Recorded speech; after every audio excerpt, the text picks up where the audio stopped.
تحقیق کے مطابق دنیا کے ماہر ڈاکٹر نے کہا روزے میں بیماریوں سے حفاظت کی صلاحیت موجود ہوتی ہے۔ مزید یہ خیال ہے کہ روزہ جسمانی اور روحانی امراض کے خلاف مزاحمت کا ذریعہ ہے۔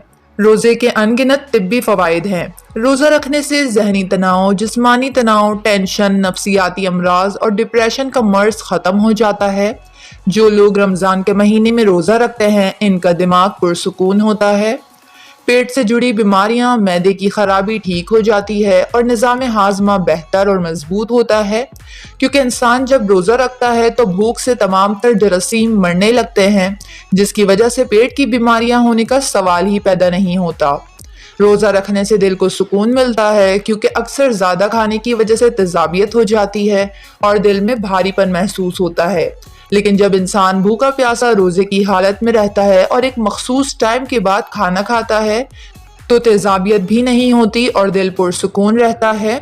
روزہ انسانی صحت پر مثبت اثرات مرتب کرتا ہے۔ روزہ رکھنے سے sugar level, blood pressure, cholesterol معتدل رہتا ہے، جس کی وجہ سے ہارٹ اٹیک کا خطرہ نہیں ہوتا۔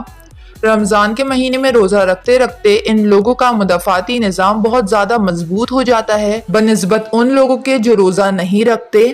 روزہ موٹاپے کو کم کرتا ہے اور غیر ضروری اضافی چربی کو ختم کرنے میں مدد دیتا ہے۔ روزہ دار برے خیالات سے دور رہتا ہے، کیونکہ اس کے دل میں اللہ کا خوف ہوتا ہے، وہ روزے کی حالت میں ہوتا ہے، اس طرح اس کا ذہن پاکیزہ ہو جاتا ہے۔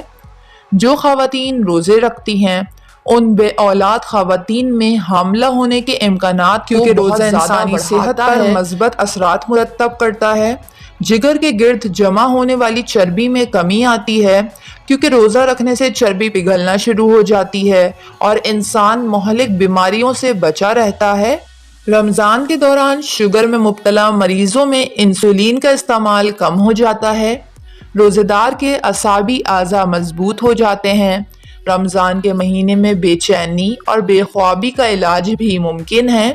جو لوگ رمضان کے پورے روزے رکھتے ہیں، تحقیق کے مطابق ان میں سینے اور جلد کے کینسر کا خطرہ انتہائی کم ہو جاتا ہے۔ جسم سے وہ مرکبات ختم ہو جاتے ہیں جو انسانی جسم میں جلن کا باعث بنتے ہیں اور ہر وقت ایسیڈیٹی اور تیزابیت کا شکار کرتے ہیں۔ ویڈیو کو لائک اور چینل کو ضرور سبسکرائب کر لیں۔